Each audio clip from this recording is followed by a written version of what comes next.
semuanya, selamat datang di EBS Bercerita. Kenalin bersama aku, Uleliana Dewi sebagai host hari ini. Nah, dan hari ini kita kedatangan tamu spesial nih. Minggu lalu kita kedatangan tamu spesial dari pendidikan seni rupa. Dan sekarang coba tebak ayo, dari prodi apa kedatangan tamu spesial? Siapa? PBI. Yap, benar sekali. PBI, Pendidikan Bahasa Inggris, yaitu Ibu Desa Gede Ibu Desa Gede Chandra Widayanti. Iya. Nah, Ibu merupakan alumni dari Prodi Studi Pendidikan Bahasa Inggris Universitas Pendidikan Ganesha. Nah, saat ini beliau menjabat sebagai analis sumber daya manusia aparatur di Politeknik Pariwisata Bali. Sekaligus memegang berbagai peran strategis seperti Project Leader Global Ranking Initiative dan Sekretaris Unit BITP Global. Nah, tak hanya aktif di bidang manajerial, beliau juga merupakan BNSP Certified Trainer, penulis aktif, dan pengajar berpengalaman dalam vokasi serta pelatihan sumber daya manusia. Waduh, banyak sekali ya Ibu. Mungkin Ibu bisa sapa-sapa dulu teman-teman sekalian nih. Halo adik-adik dan pemirsa semuanya. Saya Desa Chandra, membantu hari ini di podcast FBS Bercerita.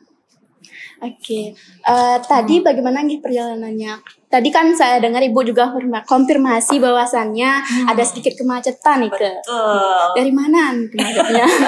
Iya, kemacetan hari ini saya syukuri sebenarnya Dek Uli, karena berarti pariwisata di Bali lagi bangkit. Jadi udah mulai lagi nih ada studi tour ke Bali, kemudian libur karena besok kan tahun baru Hijriah, libur ya, long weekend gitu. Jadi ya wajar rame di sekitar Pancasari dekat Danau Beratan. Jadi yang mau pulang kampung di long weekend waspada kemacetan. Waduh, yang pulang kampung inget ya, di sana ada macet. Jadi jangan sampai pulang terlalu malam. Betul. Oke, tanpa berlama-lama lagi, langsung saja kita ke pertanyaan yang pertama. Oke, siap. Aduh, deg-degan nih.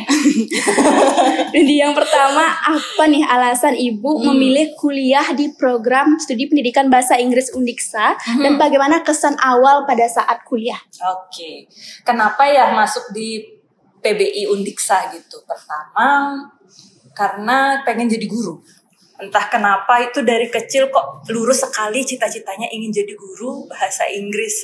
Tapi ternyata ketika udah gede nggak jadi guru bahasa Inggris gitu ya.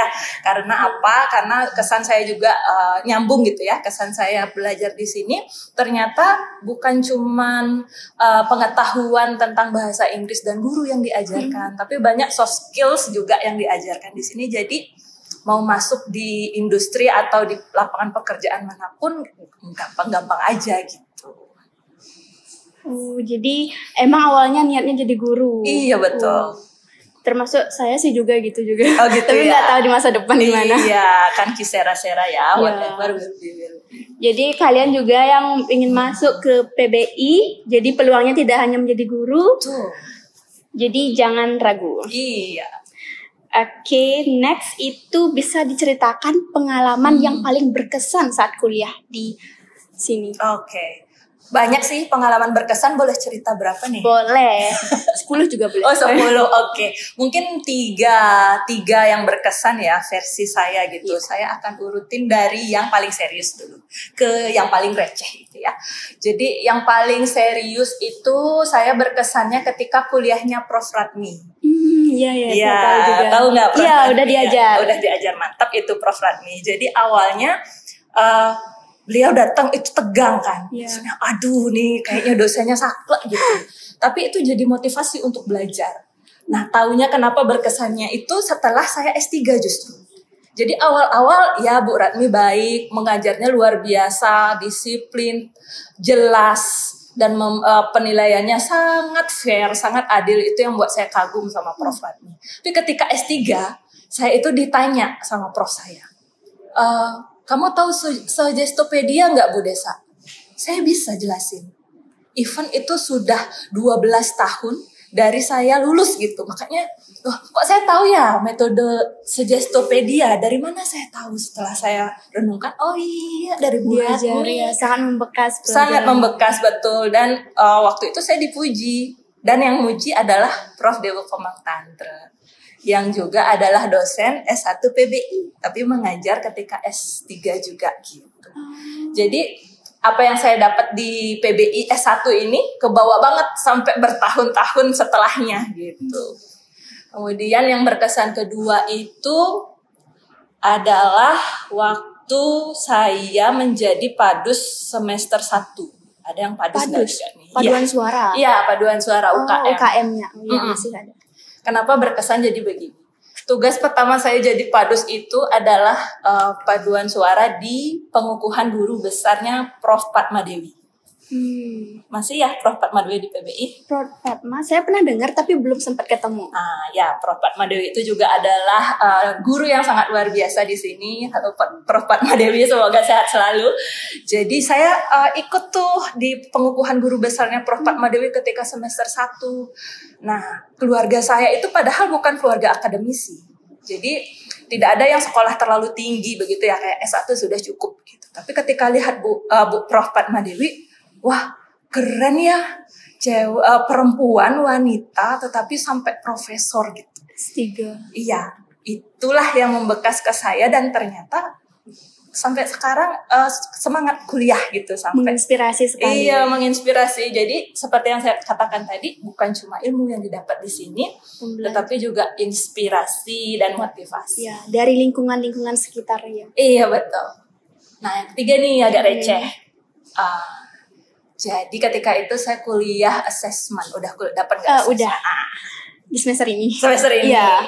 Mata kuliah mantap itu harus harus diperhatikan. Iya, tapi itu akan bermanfaat, bahkan tidak jadi guru pun sangat dimanfaatkan sekali ilmu itu.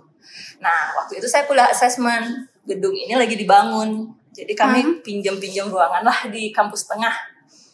Salah satunya di auditorium pasca sarjana. Oh iya, tahu. Iya, waktu itu kuliah. Buru-buru waktu itu karena mepet dari kegiatan HMJ kalau nggak salah. Ini ngebut telat. Waktu itu pengajarnya almarhum Prof. Agung Marhaini. Ibunya cantik sekali. Saya telat nih ke gedung auditorium. Pernah itu nggak auditorium pasca? Belum ya? Mainlah ke sana. Jadi gedungnya, ruangannya itu di belakang pakai pintu kaca. Iya. Nah, kebayang nggak? Iya. Saya wah, teman-teman udah duduk. Terus Prof. Agungnya lagi ngajar. Wah, saya takut dong, ketok pintu. Teman saya suruh masuk. Saya dorong pintunya. Gak bisa. Terus saya tarik. Gak bisa. Terus saya kayak gini. Aduh, dikunci ya sama Prof. Agung. Terus Prof. Agungnya datang dengan senyum. Ternyata digeser. Itu saya sampai sekarang ingat. Dan sampai saya sidang terbuka S3 di sana, ujian terbuka, mohon maaf, promosi doktor, itu setiap lihat pintu itu pasti ingat almarhum Prof. Agung Marhaini yang cantik dan membukakan pintu sambil tersenyum dan mempersilakan masuk. Tapi ditanya dulu kenapa telat. Karena tadi ada kegiatan HMJ, Bu.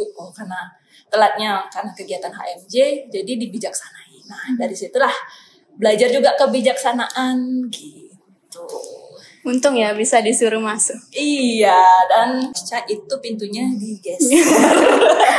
Iya, digeser. Bagi yang belum tahu juga ingat ya, digeser bukan didorong. Iya, apalagi ditarik ya, nggak bisa. Oke. Next. Sorry receh ya. Ya. Jadi ilmu-ilmu yang dapat dari PBI ini saat ini relevan tidak sama pekerjaan itu? Relevan banget.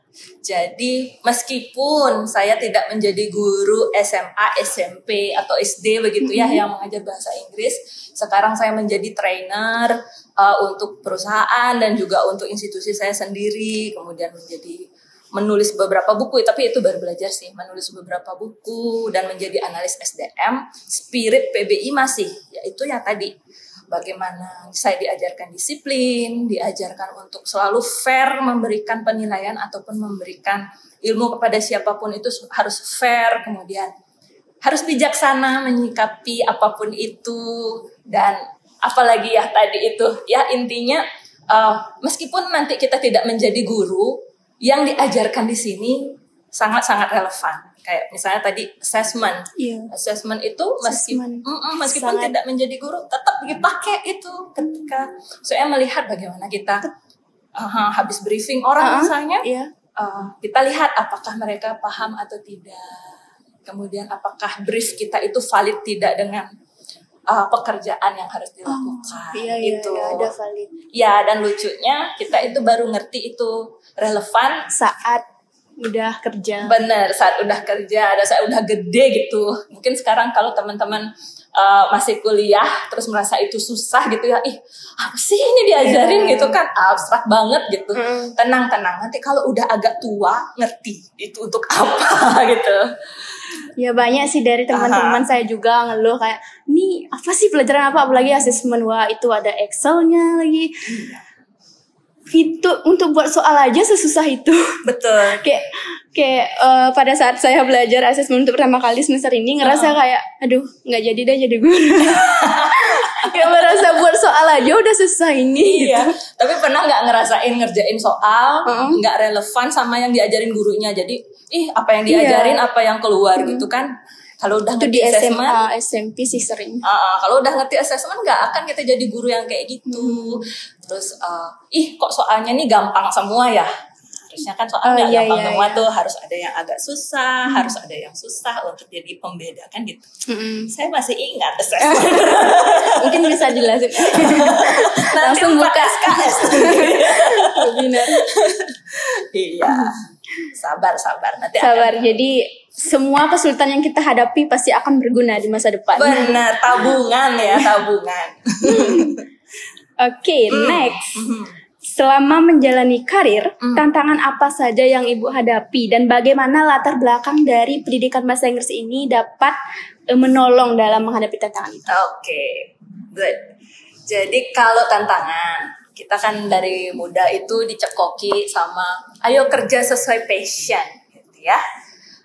Tapi dunia itu tidak seperti itu, anak muda. Jadi kadang kita akan dihadapi oleh keadaan yang tidak sesuai sama keinginan kita, kemudian tidak sesuai ideal gitulah ya. Tapi that's okay. Kita akan coping with that. Nah, teman-teman yang udah biasa di BEM, udah biasa jadi aktivis pasti tahu. Kadang kan ada kendala-kendala yang kita nggak mau ada di situ. Berapapun kita udah planning, pasti ada hal-hal terjadi gitu ya. Terus kadang juga kita harus mengerjakan yang kan ini bukan job desk saya, seperti itu. Tapi it's okay, itu dilaksanakan saja karena akan bermanfaat untuk pembelajaran kita kan. Nah, contohnya nih nanti ada jalan, misalnya seperti saya dulu terjebak dalam tanda kutip ya, menjadi di jabatan yang kan aku nggak belajar untuk ini, aku kan anak PBI nih, bahasa Inggris. Kok kemudian jadi awal karir saya itu saya menjadi sekretaris pimpinan, nggak relevan dong. Iya. Padahal waktu saya di HMJ dulu, kalau dikasih koordinator sekretariat, saya marah-marah, saya tidak suka. Tapi kemudian ada di pekerjaan itu, tetapi at the end we learn much. Jadi kita belajar banyak dari sana dan membuka jalan untuk yang lain gitu. Dan itulah juga yang diajarkan di PBI. Meskipun misalnya kayak uliknya pusing belajar assessment, gak apa-apa, dipelajari aja. Nanti ngerti manfaatnya di mana untuk pengembangan diri sendiri dan juga membantu orang lain. Misalnya nanti punya siswa, nanti kita bantu dari pengetahuan yang kita dapatkan, susah-susah itu, ya nggak sih? Iya. Oke, itu tadi. Jadi tetap membantu ya walaupun nggak relevan.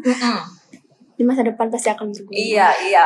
Udah passion itu nanti aja. Ketika udah mapan, do your passion, it's okay. Tapi nanti ketika keluar dari sini, fresh from the oven, lakukan apapun kesempatan depan mata. Lakukan aja, yang penting halal, tidak merusak diri. Lakukan. Nanti akan menunjukkan jalan ke tujuan. Jangan lupa berdoa. Ya walaupun awalnya kita nggak suka sama pekerjaan itu, tapi akhirnya kita bergelut dalam bidang itu. Iya ya. benar, nanti ada pathway-nya gitu. Nggak bisa kita baru tamat langsung jadi guru. Bisa sih, ada sih teman saya yang gitu ya, maksudnya tamat tuh langsung dapat dream job gitu, ada maksudnya dari awal aku pengen jadi guru TK kelas di sekolah internasional gitu, langsung dapat ada gitu. Tapi lebih banyak enggak sesuai dengan planning. Iya, tidak sesuai dengan planning, karena kita waktu muda kita enggak luas pikirannya. Tiba-tiba ada yang jadi direktur HR, direktur event. Nanti saya kenalin kalau mau untuk podcast berikutnya, ya enggak sih? Boleh, itu boleh. Ada. Jadi awalnya pengen jadi guru, tapi akhirnya tidak bekerja di sana, tetapi dirinya lebih berkembang gitu. So, jangan kecewa kalau nggak langsung jadi guru PNS gitu ya. Pasti mimpinya jadi guru PNS kan. Jangan kecewa. Semangat. Oke. Tadi pesan dari ibu ya, tetap semangat ya, tetap walaupun semangat, bukan passion kita, tetap jalani aja. Jalani aja. Ntar passion ikuti bisa lah kalau udah mapan. Oke, tanpa kita sadari kita sudah berada di pertanyaan terakhir ini. Waduh, udah pertanyaan terakhir nih. Oke, untuk menutup podcast ini, kalimat penutup tentang pengaruh PBI Undiksa dalam perjalanan hidup dan karir Ibu. Oke, PBI Undiksa terhadap perjalanan karir saya. Jadi PBI dan Undiksa gitu ya. Jadi lebar itu tidak hanya mendidik saya di kepala, tetapi juga sampai hati, sehingga sampai sekarang saya bersemangat menempuh hal-hal positif untuk mengembangkan diri. Semoga juga adik-adik, teman-teman, dan audiens yang menonton ini merasakan hal yang sama. So, ayo kuliah di PBI Undiksa. Iya. Oke. Udah selesai obrolan kita? Ya udah. Oke, cepet banget, nggak kerasa. Dan dari obrolan ini tadi juga saya jadi sadar nih bahwasanya semua apa yang kita hadapi sekarang ini pasti akan berguna, dan niat saya yang tadinya nggak jadi guru mungkin ya ada kenaikan lah. Ada kenaikan. Jangan khawatir. Pokoknya teman-teman pinter bahasa Inggris itu akan diminati di banyak bidang. Saya kayak adik saya yang hari ini ikut nggak jadi guru bahasa Inggris kok dia kerja. Tapi rahasia, nanti tanya sendiri aja dia kerja di mana ya. Oke, teman-teman semua, itu tadi obrolan kita yang sangat membuat kita tersadar akan kesulitan yang kita hadapi. Ini akan berguna di masa depan. Dan semua hal yang dikatakan Ibu mohon dicermati ya. Oke. Dan semoga teman-teman yang mendengarkan juga tidak bosan, dan jangan lupa juga like, comment, and share video ini, dan juga media sosial lainnya seperti Spotify, EBS Bercerita, YouTube, dan TikTok tentunya. Oke, dan tidak lupa juga saya ucapkan terima kasih kepada Ibu yang sudah meluangkan waktunya di tengah-tengah kesibukan ini. Terima kasih banyak sudah mengundang. Oke, mungkin lain kali bisa kita undang lagi dan ketemu lagi. Oke, siap. Akhir kata kita ucapkan bye-bye.